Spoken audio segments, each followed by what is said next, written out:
Čaute, ahojte. Konečne nám prišli tie nové modely kombinézy OMP, ten nový model s názvom KS3X, takže chceli sme vám ho ukázať, ako to vyzerá. Takže, poďme pozrieť materiál. Vyzerá také niečo medzi tvrdým a mäkkým, akože skôr pohodlné. Znútra skôr také teplejšie, mám ja za seba povedať. Takže máme opasok, samozrejme štítky OMP.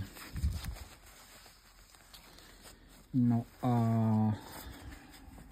že to je jasné. V podstate o čo ide? To je momentálne cenovo najdostupnejšia kombinéza na trhu, toto OMPčko. Oni chceli pravdepodobne spraviť konkurenciu Sparku Thunder, ktorý medzi tým prišiel nový model a zdražel.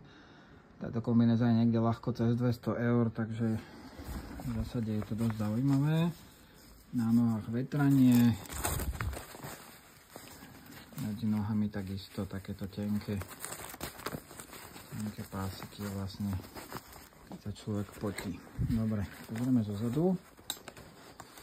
Takže samozrejme štítok FIA,